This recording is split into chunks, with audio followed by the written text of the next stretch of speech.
This Week in Startups is brought to you by Odoo is a fully customizable and fully integrated suite of business apps that lets you build and scale your stack as you build and scale your business. Your first app is free forever, and right now Odoo is offering $1,000 off your first implementation pack at odoo.com/twist. That's odoo.com/twist. LinkedIn Marketing. To redeem a $100 LinkedIn ad credit and launch your first campaign, go to linkedin.com/checklist. And Vanta. Compliance and security shouldn't be a deal breaker for startups to win new business. Vanta makes it easy for companies to get a SOC 2 report fast. Twist listeners can get $1,000 off for a limited time at vanta.com/twist.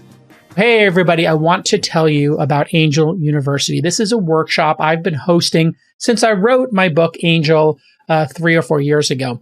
And it's a virtual class. It's coming up on November 15th, and it's open to all investors now, not just accredited investors. We've opened it up to all investors. Of course, accreditation rules in your country may be different, or you may not have them at all, but they are changing over time. So we wanted to, in preparation for maybe an angel investing accreditation test, allow non-accredited investors in. Since we took the course online in March 2020, during the pandemic, we've held over 10 virtual classes, and we've had over 3,500 investors attend. Amazing.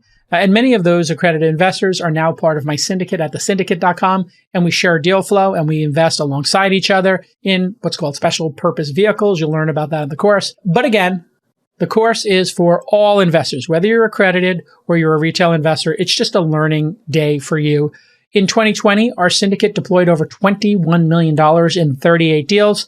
And in 2021, we're on track to double that basically. And we'll wind up deploying, closer to $100 million.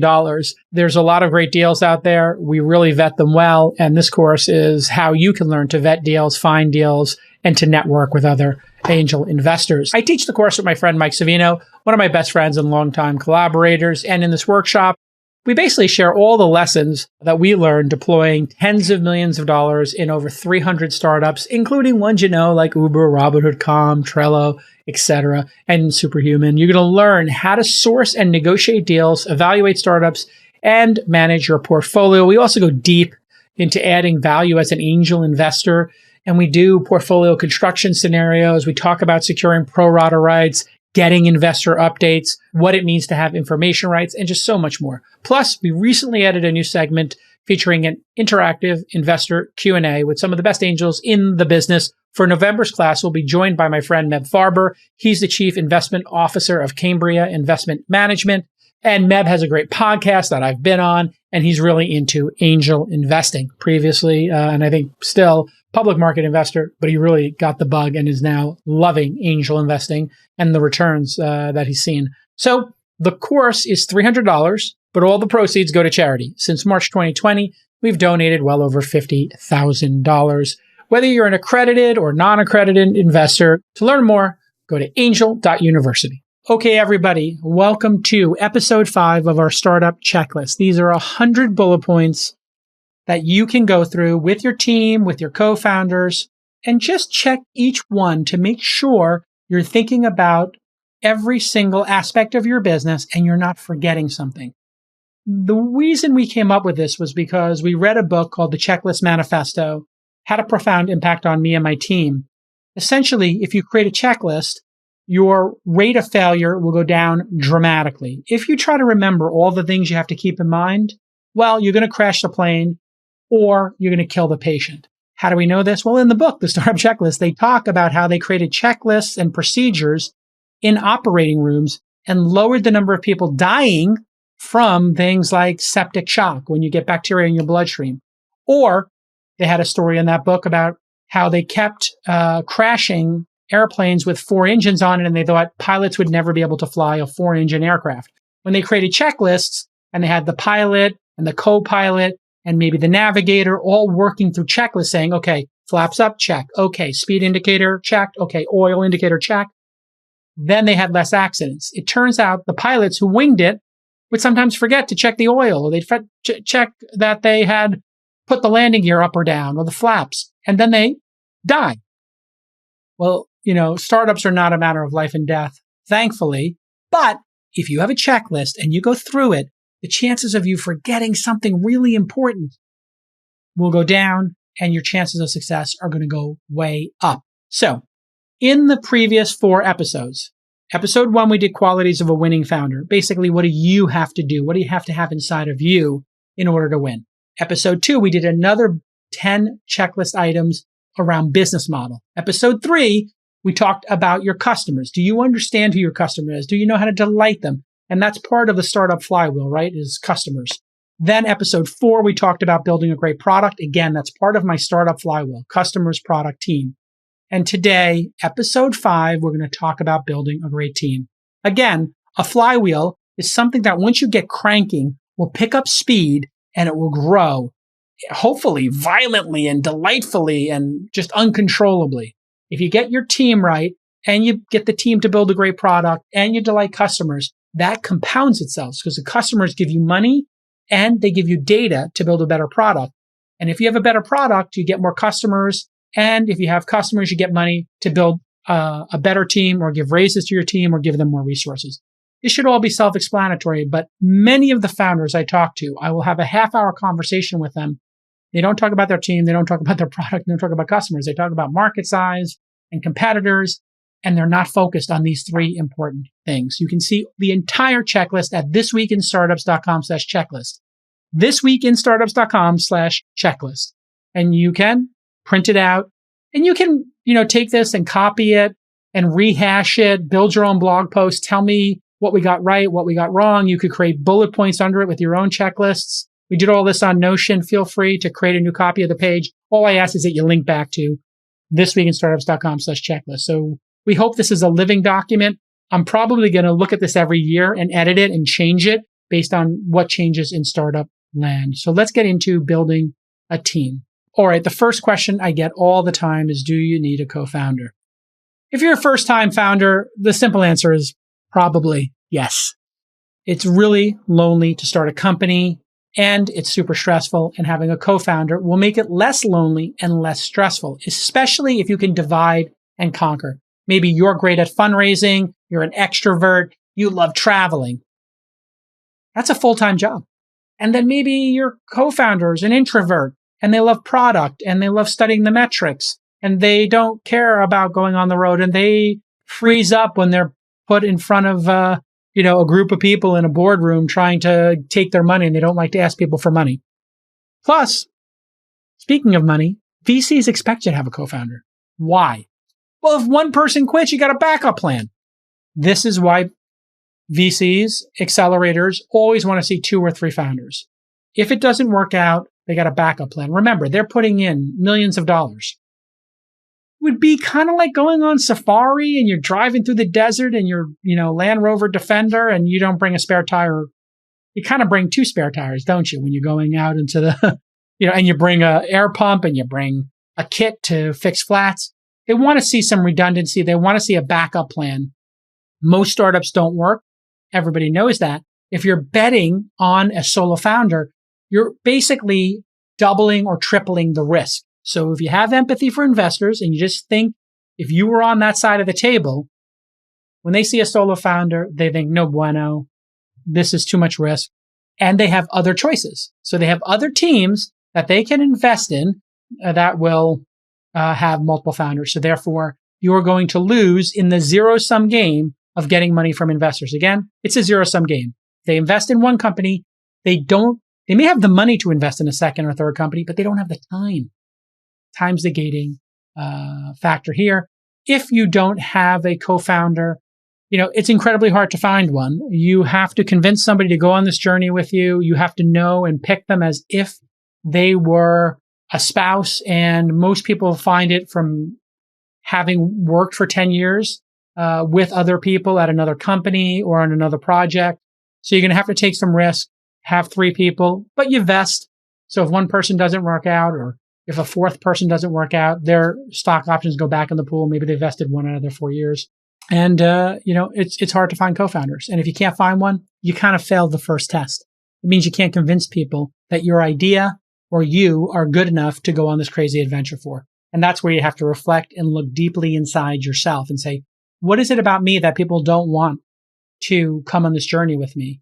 It might be that you're not credible enough, in which case maybe you want to go build your skill stack and learn more skills, or maybe go work at a company and build your credibility. Okay, so that's point number 41 on our overall checklist, and the first point we're going to do today.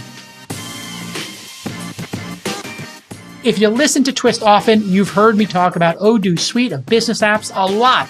Well, they are going to give you your first app free forever and $1,000 off your first implementation pack at odoo.com/twist. That's odoo.com/twist. And here is why Odoo is great for startups. Well, their suite of business apps helps you run your entire company on but one platform. They're going to streamline your workflows by bringing all of your information together, which eliminates repetitive tasks like data entry across multiple platforms. Plus, if you only need 2 or 3 apps to optimize your workflow, that's all you pay for. Odoo won't charge you for apps you don't use. And they offer 30 main apps with over 16,000 apps from their open source community.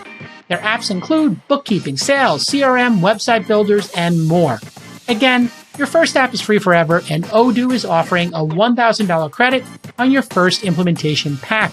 Just go to odoo.com/twist for that $1,000 off. Again, odoo.com/twist. Okay, I'm going to take the next 2 checklist questions. I'm going to bundle them together. The first is checklist item number 42. Do you know when to make your first hire? Checklist item number 43. Do you know what positions to hire for first?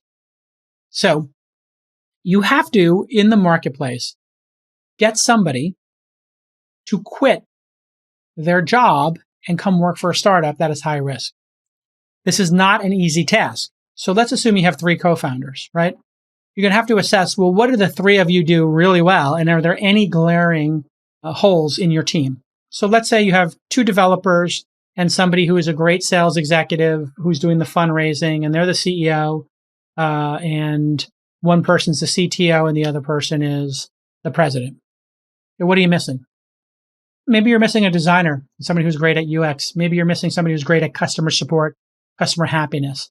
You're going to have to look and decide who is the best person to help. It might be just another developer. It might be a sales executive because you have a great product and you need more people to sell it. So it's also going to cost money. So you might want to get the product to the point at which you've raised money, or you have your first 2 or 3 customers and you've got a little bit of money coming in.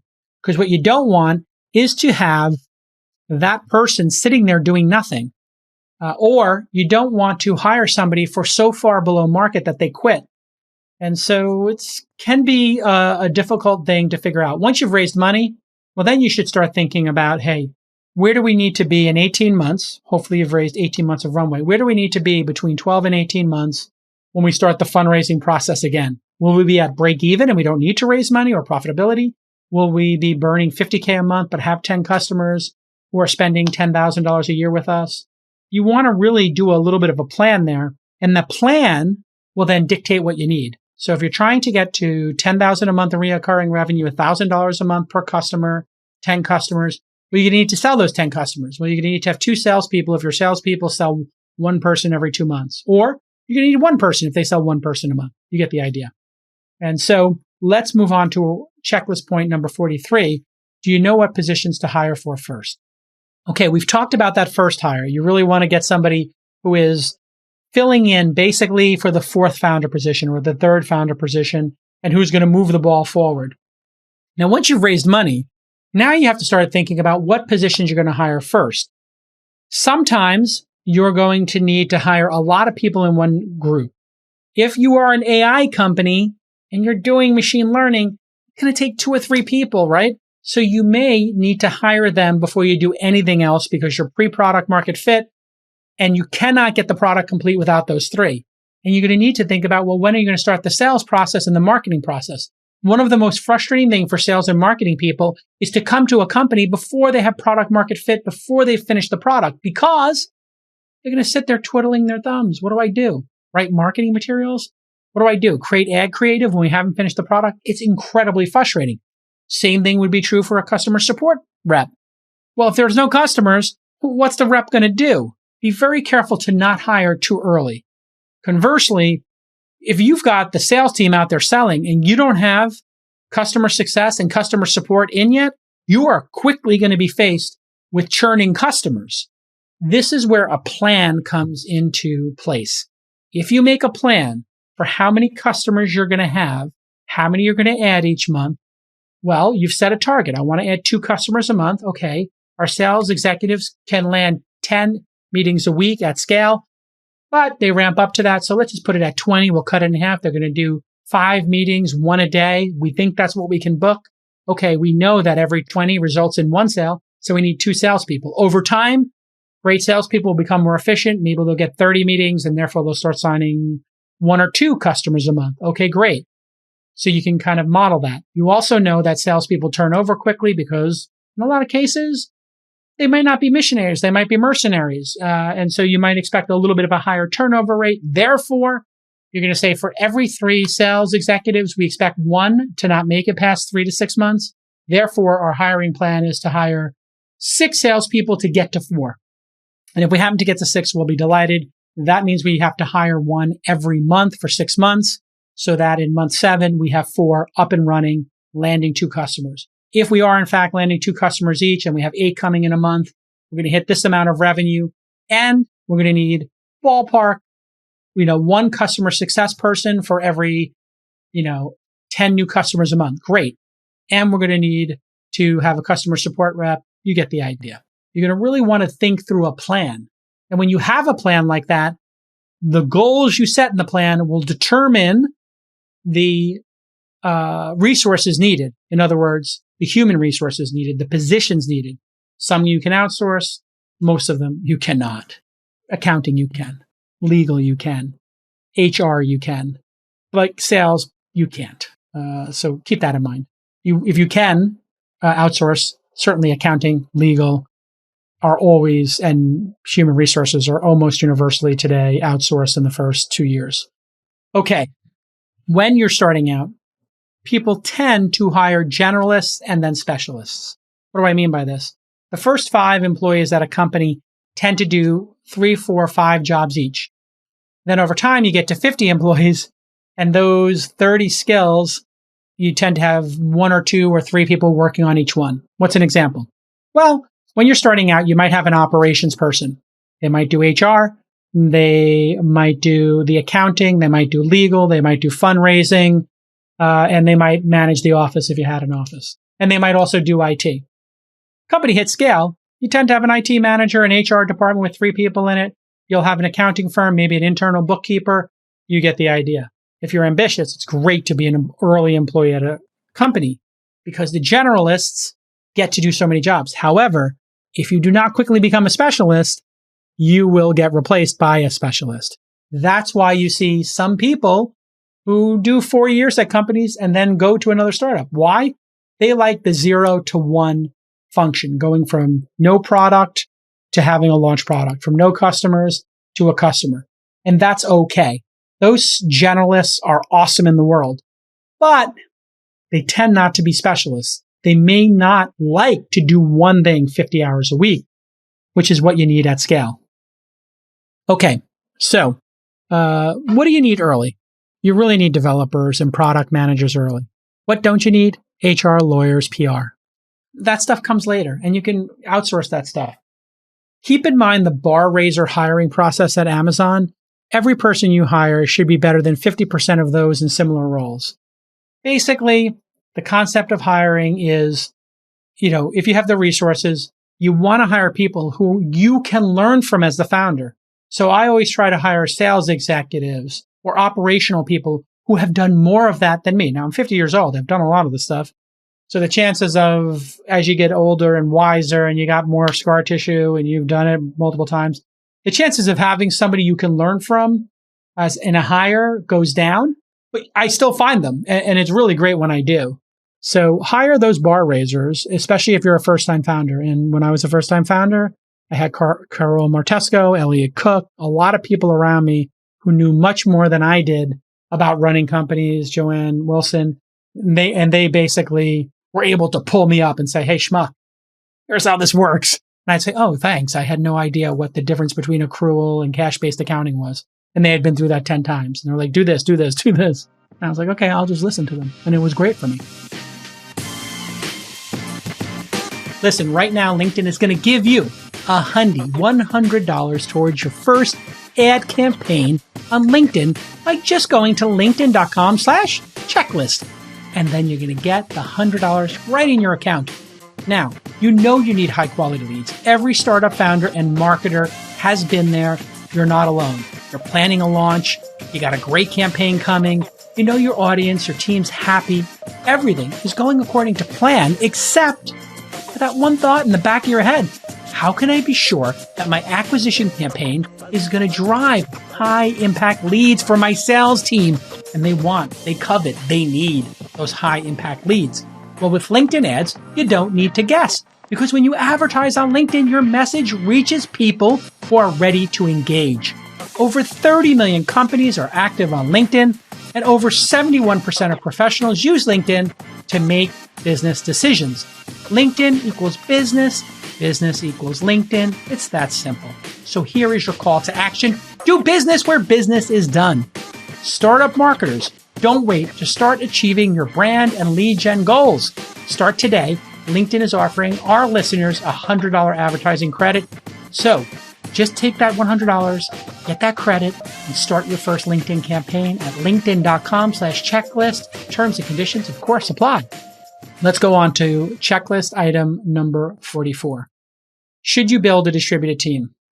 In today's marketplace, you may have no choice but to build a remote team because people don't want to come to an office during COVID.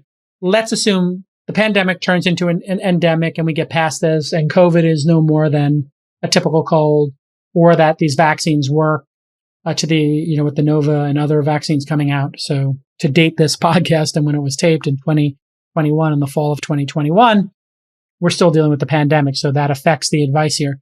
Distributed teams are fantastic because you're not hiring people within 50 miles of your office. And they're challenging because you have to know how to manage remote workers. You can't, as somebody who's not a developer, manage a remote developer credibly because you can't look at the code. You can't see what they're submitting. But if you are a CTO and you're a developer, you can. If you're a CEO, can you manage a sales executive? Actually, you can, because you don't have to look at code. You can just look at the calls. And you can look at the CRM system, the customer relationship management. It should have all the emails in there. You should be able to look at the contracts. So there are things that founders can manage that other people can't. Now, there is a disadvantage, I think, for the founders not to be in the same room, to be bonding with each other and building a culture. It's hard to build culture remotely, so you're going to have to invest in that. But boy, you're going to save all that real estate cost. And the real estate cost in these early stage companies, if you're spending $10K on an office, that could be 2 more salespeople, at $60K all in with some commissions on top of it. Or it could be your, third developer. Now, the third developer is like, oh, it's just one more developer. No, it's 50% more developing capacity. So let's pause for a second. It's not one developer. If you have one developer and you add one developer, you have 100% more capacity. If you have 2 developers, you add one, you have 50% more capacity. Is some flashy WeWork office, no offense, or some warehouse worth it? Or is 50% more or 33% more or 100% more developer capacity a better thing? I think we all know the answer to that. And speed is super important. So you really want to be able to move fast. If you can hire somebody from anywhere and get them today versus wait for 3 months, you may only have 6 months of runway, man. Keep moving. And you need to know how to do Slack huddles, weekly team calls, quarterly team retreats. This best practice is being built in real time. I think you have to embrace remote because startups need to move fast, and remote means fast, and startups need to compete. If you don't accept remote workers and Google and Facebook are accepting remote, man, you're at a serious disadvantage now. You have to press every advantage you have as a founder. Remote work is an advantage. You're going to have to level up as a founder and figure it out. If you can't figure it out, don't be a founder. Go work for the post office. Okay. Checklist. No offense to post office workers, but it's different. Checklist item number 45. Do you know what to outsource to freelancers and how to outsource to freelancers? This is critical. There are things that will take a lot of work, a lot of time, but they're not strategic. If it's administrative, repeatable, one time, outsource it. What's an example of that? Well, we needed to research all the founders in Australia. And so I went on Fiverr, or I shouldn't say I went on Fiverr. One of my team members went to Fiverr. We hired 2 different people. We said, hey, here's a database, make us a database, read the news in Australia, do Google searches for startup founders, use Crunchbase, use PitchBook, use anything you can. Find us all the accelerators, look on their portfolio page, find us on Twitter, every Australian startup, put them into this database, try to guess the person's email, confirm the email, because we want to invite them to come to Launch Festival Australia. And man, we started on third base. I could have had my internal people do it, but I wanted them picking the speakers, finding a location, and doing the marketing. Now, you might be able to hire a freelancer to find locations. You might be able to crowdsource that. Sales, building product, probably not a good idea. Product, customers, team, right? That's what I talk about with this flywheel. Product, customers, team. Don't outsource. Recruiting, customers, and product. Anything in there is kind of the secret sauce, right? Those are the 3 legs of your stool. You rip off customers, you rip off product, you rip off team, the stool falls over. If you have an outsourced product team building, they're not full-time, they're not dedicated to you, they work on a project basis, that might be fine for building your MVP, but honestly, it's a major red flag, like 10 red flags if you can't build the product in-house. Because every investor knows we give you $250K, you give it to your outsourced development firm, and then development stops. Okay, give you $500K, give it to your outsourced development firm. You got to have that in-house. Same thing with customers. If you're not talking to your customers and somebody else is selling them, you've abstracted that layer. That's why all those rep firms that called in the early days of This Week in Startups and said, hey, can we sell your ads? I said, no, I want to have a sales team. I want to know who the advertisers are on the podcast. I want to meet the advertisers myself. I actually do onboarding calls with each advertiser, which is kind of intense given how many we have now, but I still try to do at least an onboarding call with them so they know me. I can let them know I appreciate them. I can hear from them what their goals are, and it just increases renewal. So even I take this hard medicine of really getting to know the customers, even though it's time consuming. And let's face it, a lot of other podcasters think they're above it. Like, I don't think, every podcaster of note or of my stature is getting on calls with advertisers. I still do it. And I'm going to try to keep doing it. Team, same thing. No offense to headhunters. Please don't start emailing me, but if you're outsourcing headhunting, it means you don't have a great culture. It means you don't have a company that people want to work for. It means your mission is not good, and you're probably going to get people who are not great hires. You need to have that muscle internally. Work that muscle internally. Get good at it. Product, customers, team, in-house it, everything else outside. HR tools, Gusto, amazing. They just get everything done for you. These PEOs, etc. Rippling, Zenefits, all these places are great at that. Outsourced accounting, tons of places to do that for you. And, with outsourced services, people look at that as efficiency. You don't need to rack your own service. You don't need to build your own HR department until you hit, massive scale. And even then, HR you want to bring in-house, probably 50, 100 people is what I hear from most founders. And building your own server farm, unless there's some super compelling reason to do it, you're probably not going to be able to compete with Google Cloud or Azure or everybody else trying to lower the costs of doing that. Okay. Item number 46 on our checklist. How much do you pay early employees? Do you know how to manage your bankroll and not have to pay a fortune? You are going to be unable, if you're a seed-funded company, to compete against Google and Facebook. You should not try. When you're interviewing somebody and they say, hey, I have a Google deal. Hey, this is my LinkedIn deal. Here's my Microsoft deal. You just have to say to them, we can't compete with that. If you're going for max money, you should go work there. If you're going for max impact, you should work here. And immediately sort them out of your process. Immediately. I literally had a founder say, hey, this person's got a competing deal with Google. How do we compete? I said, you don't. You don't. If that person wants max money, just tell them this is not max money. You're going to make half as much cash comp, and you're going to get, the chance of getting the lottery ticket at options of a company that's currently valued at 10 or $20 million or 50 million or 100 million. If you want to go work on making, billions of people click on Facebook ads 0.001% time, go ahead. If you want to change the world, please do that here. That's the difference. Do not try to compete against those. Now, you want to do the best you can. And so what you can say is, listen, we are seed funded. We've raised $1 million. We know as a developer, you can get 200, 250 working at that company. We can offer you 150 or 125. You're a salesperson. You can make 150 working at Twilio for your base salary and then get 2% of sales to get you to 250K. I can pay you 75K, but I'll give you 10% of sales for the first year and we'll see in year 2. So, 10% on 500K or $1 million would be 50 to 100K. You get to 125, but we want you to give you stock options and you can grow from that. So I think you have to be creative. And then when you get funded with more money, you can go back and remember those conversations and give people raises. And you can be much more aggressive in your raises when you start raising more money. If people are going for max money, you just have to accept in the startup world that you will not be able to compete. Period. End of story. And don't try to.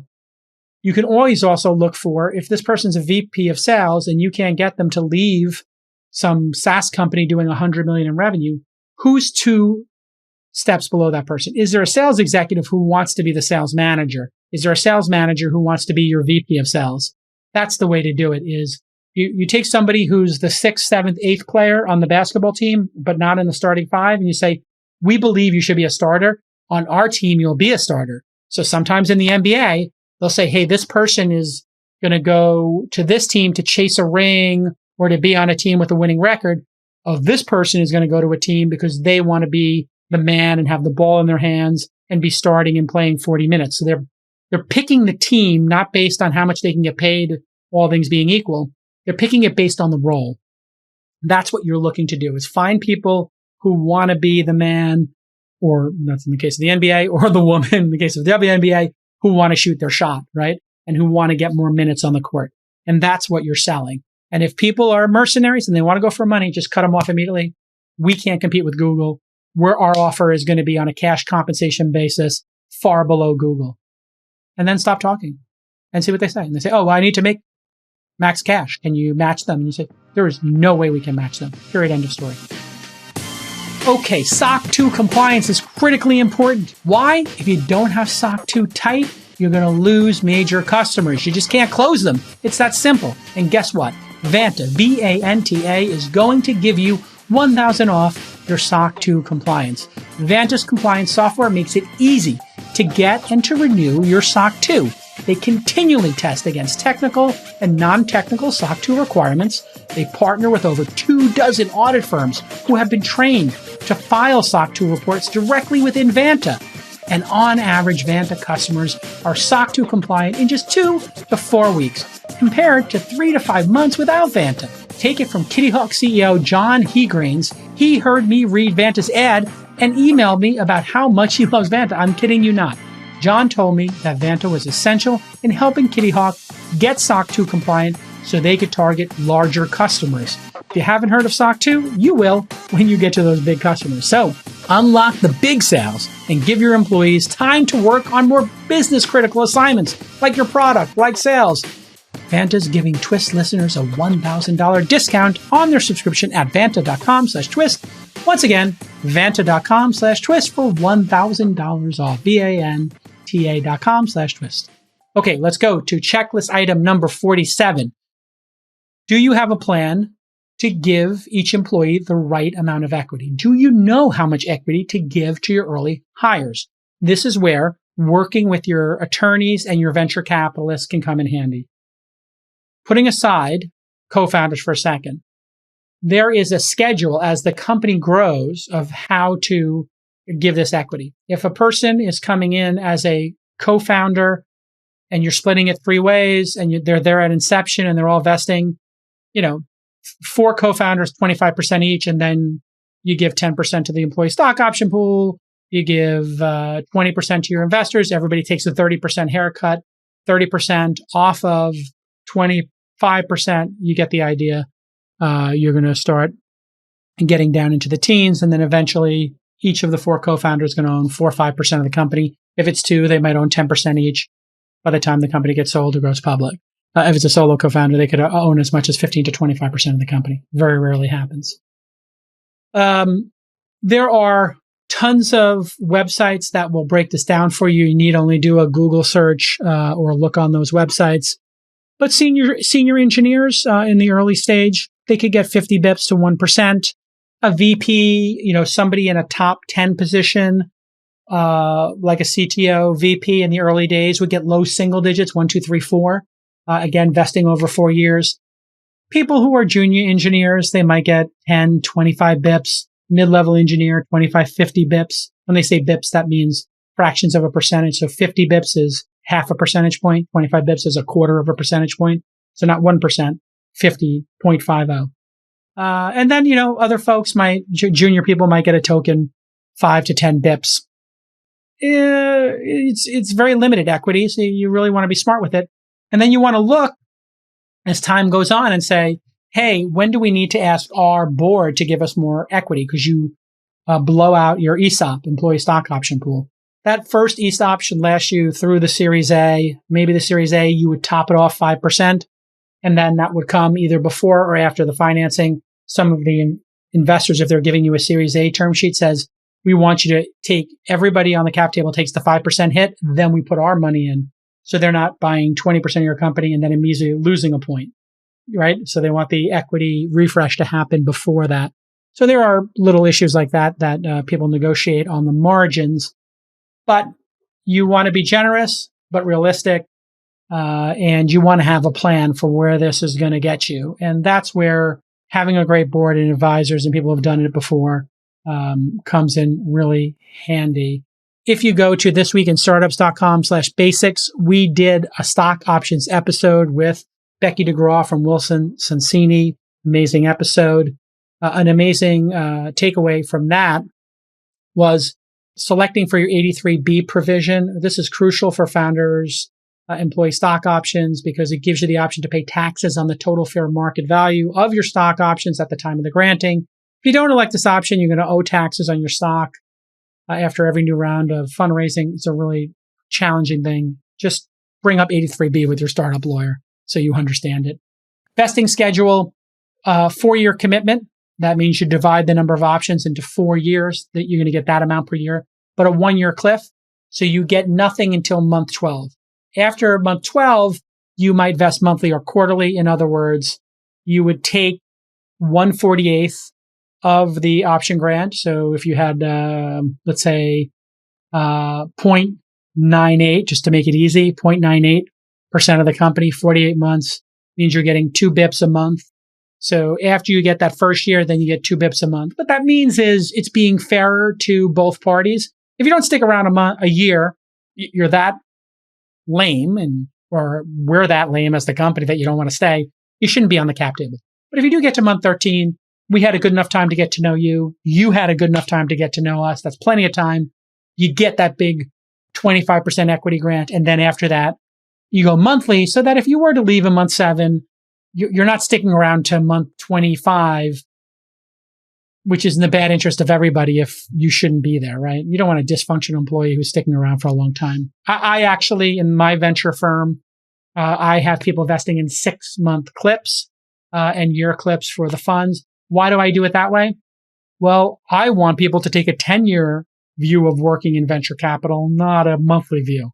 If you're in it for monthly, you're in the wrong thing. You have to think in a decade like I do. I think in 2-decade periods. Anybody who's working for me on the venture side should be thinking in a decade-long period of building a venture firm to last and building a syndicate to last at thesyndicate.com and building wealth that is generational. I want people on my team thinking about making millions of dollars, tens of millions eventually, and moving up the stack from researchers to associates to principals to managing directors, so that they can eventually, buy $1 million or multi-million-dollar home.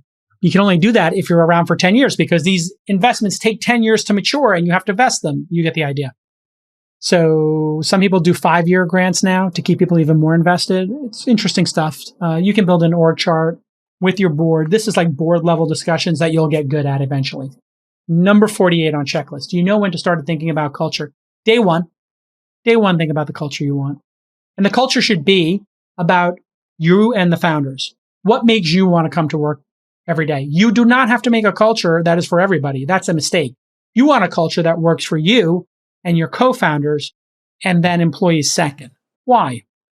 If the employees love the culture and you don't, you're going to quit. I need you to come to work every day, the founders to come to work every day. If you work hard and you believe in being relentless, great.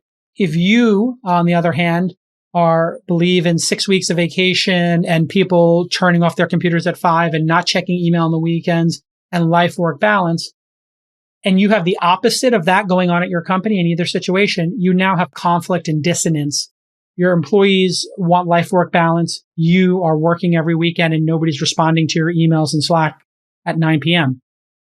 You believe in taking the weekends off and stopping work at 5, and you got go-getters on your team who are emailing you at night to close a contract and over the weekend, and then they're like, well, this person's not moving fast enough. I've lost employees because I didn't move fast enough, and I've lost employees because I moved too fast.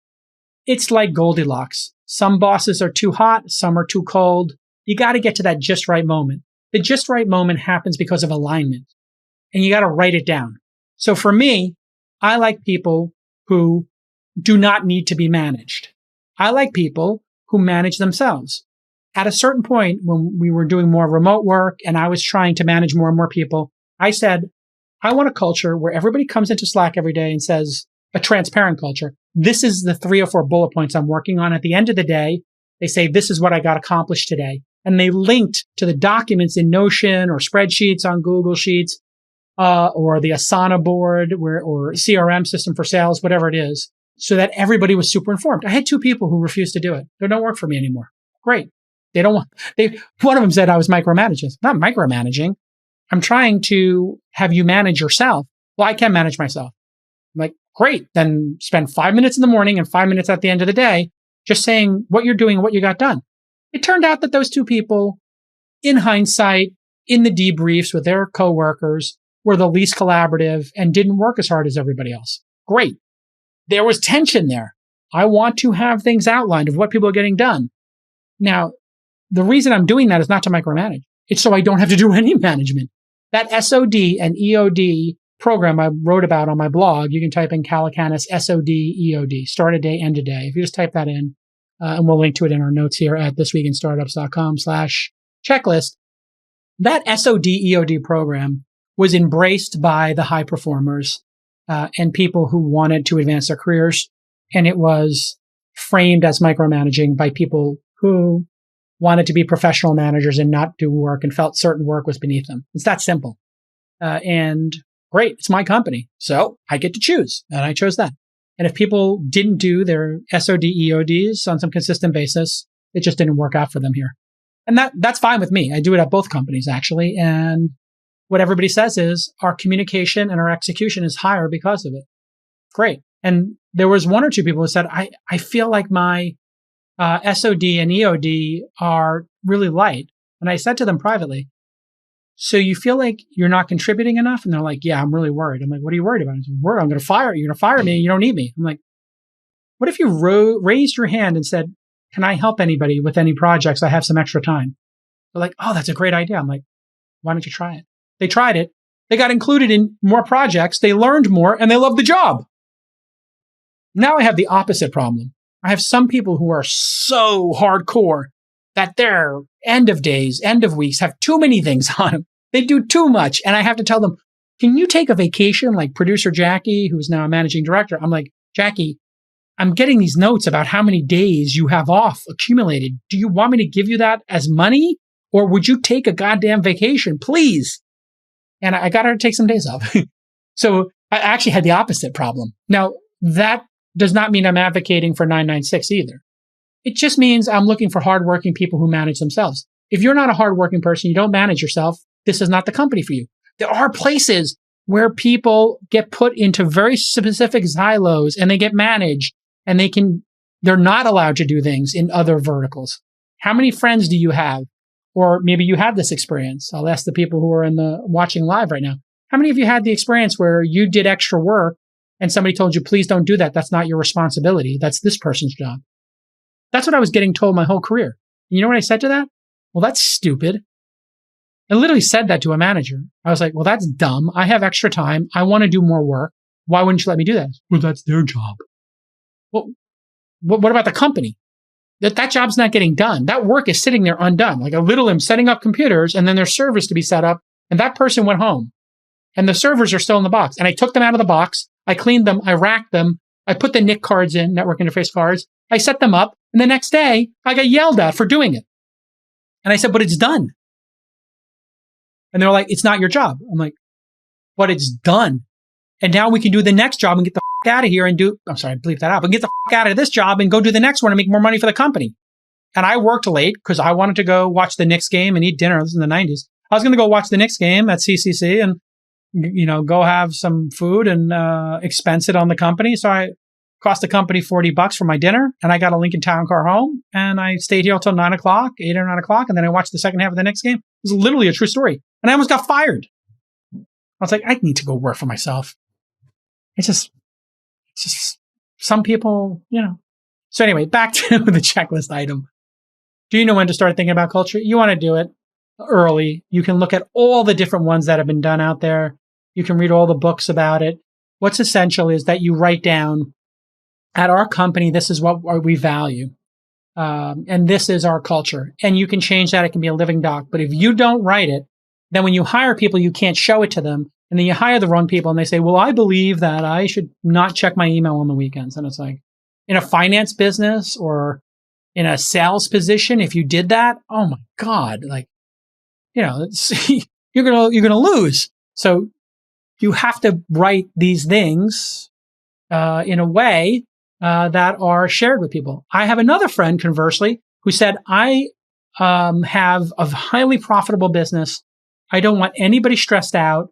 I want to have everybody delighted. So I am purposely going to hire 50% more people than I need in customer service. I'm going to tell them they can do as long as they want on the phone with customers. They can call customers proactively and they can set their hours.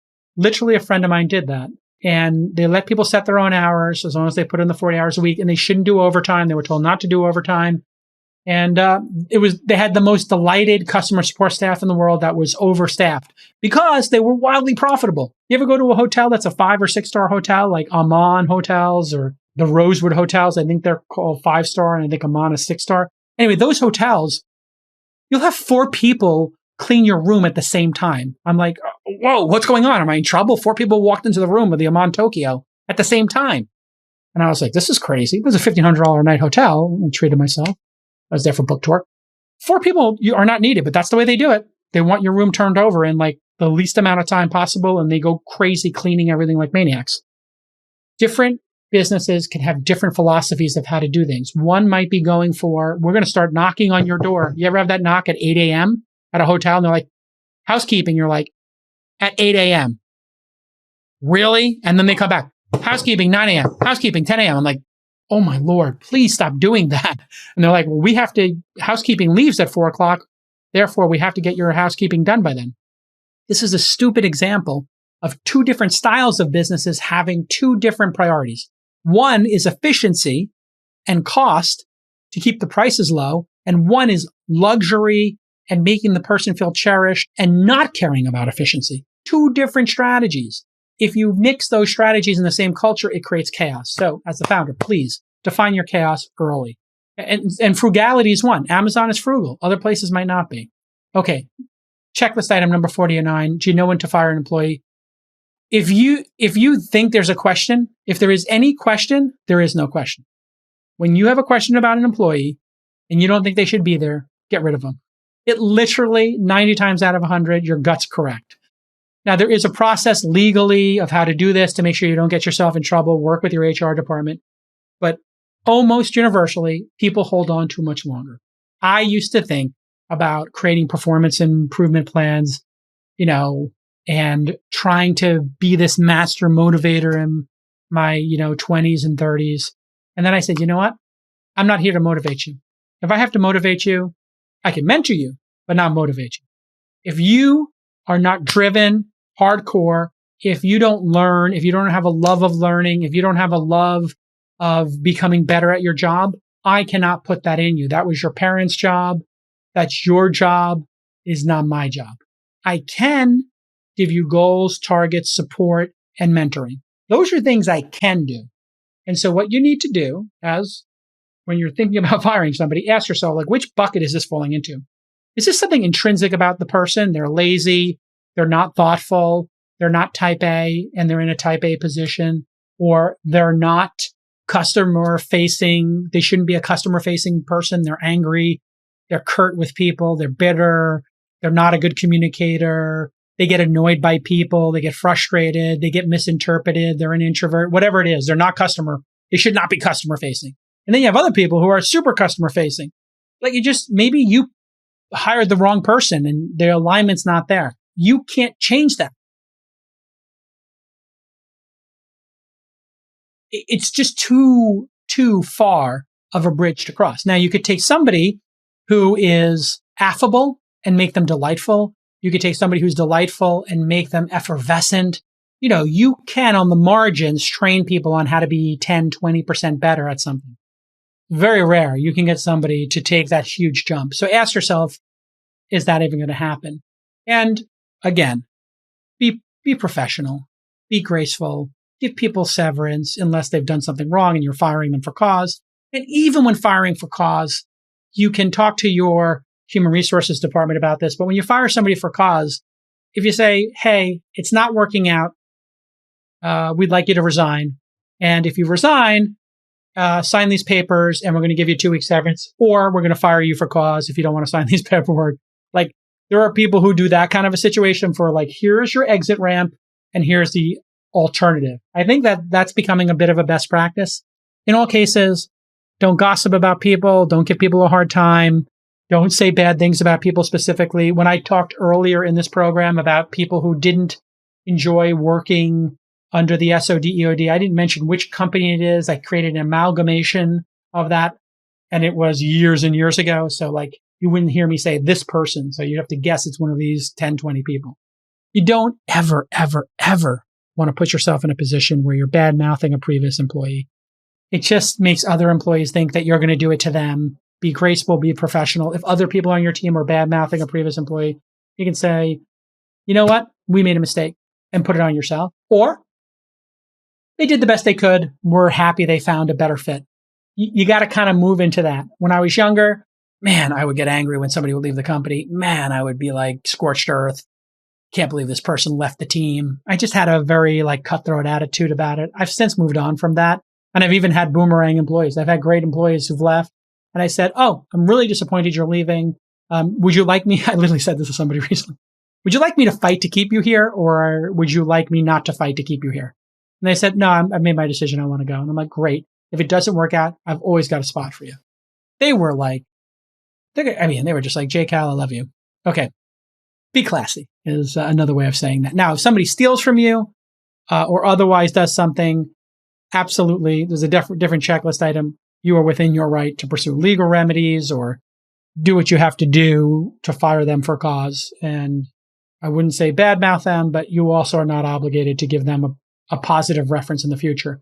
I think the best thing to do to lower your liability is to just decline giving a reference for somebody who did something bad with you. That speaks volumes. Think about it. If somebody worked for you for 2 or 3 years and then you don't give them a reference that's glowing, what do you think when you're in that situation? It's pretty much the ultimate tell. If you call up somebody's previous employer and they're not willing to get on the phone with you and you email them or call them 3 times and they don't call you back, it means that person is not endorsing the person. That's the non-endorsement. They would not hire the person again. Okay. Item number 50. Are advisors valuable? I get this all the time. Checklist item number 50. Are advisors valuable? Well, let's define what an advisor is. Are they somebody who is willing to put their name on your company if you give them 50% of your company for free upfront? That's kind of marauding. That's not adding value. Let's say that person is going to get 50 bips at your company for over 2 years, vested monthly, 1/50th every, or whatever that is, 1/48th of it every month. And you have a scope of work of what they're going to do. They were a VP of sales. They're going to help you write sales material. They'll interview your final candidates for your sales positions. They'll give you 2 hours a month and 1 quarterly on-site 4-hour lunch brainstorming session. Okay. Then you could say, okay, the 50 basis points is currently worth $50,000.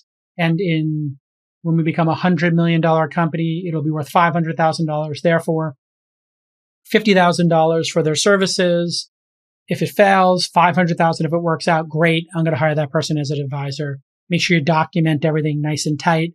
But these generally do not work to make a huge difference in the company unless you're actually getting value as a founder. If you're doing it to impress investors, that's not going to impress us in 99 out of 100 cases. It might open some doors, but generally speaking, I think people overvalue it. If they're valuable to you as a founder and they're willing to put in, at least an hour or two a month and at least 50 hours a year total with you, like a week a year, maybe 30, 40, 50 hours a year between lunches, dinners, phone calls, then I think it's worth it. There's some trade going on here of actual value. You can see the Founder Institute's FAST agreement, FAST. It's basically a founder advisor standard template that my friend Adeo came up with. Most people use that. And you just have to have a candid discussion. Hey, if it's not working for you, then you should cancel it. And if it's not working for us, we are going to cancel it. So we're not giving you free equity. So that's what I can tell you about advisors. Wrapping up here, we're halfway through the series. I am so excited about you trying this out and giving us feedback. You can always email producers@thisweekinstartups.com. That goes to all the producers and to me. Let's make sure that goes to me too. I want to see the things people are emailing, producers@thisweekinstartups.com. And you can visit this checklist at thisweekinstartups.com/checklist. It's on Notion, so I think you can cut and paste it or make a new page, edit it for yourself. We're going to put check boxes on it. We'll put our notes on it. We're going to make this a living document. The last 3 segments have been about the startup flywheel: customers, product, team. Really think that through. You might say team, product, customers, because it tends to go in that order. Team, product, customers. Get that flywheel going. Stay focused on that. When you are talking about your team, and you're talking about your product, and you're talking about your customers with investors, with potential employees, with the press, you'll see how they respond. When you talk about everything else, not so much. Okay, in episode 6, we're going to work on the market. There's a reason why we put market after team, product, customers. It's because that's when you should start thinking about it. After you have your team, product, and customers, you got to really think about the market, your total addressable market, competition, and that kind of stuff. So episode 6 is coming, understanding your market. Thanks again to our team, Jackie, Ashley, Charlie, Nick, Presh, Marine. I'm not sure who else worked on this, but a lot of folks worked on this internally to distill our knowledge. And maybe we'll make it into an ebook someday and keep editing it. But thanks again for tuning in.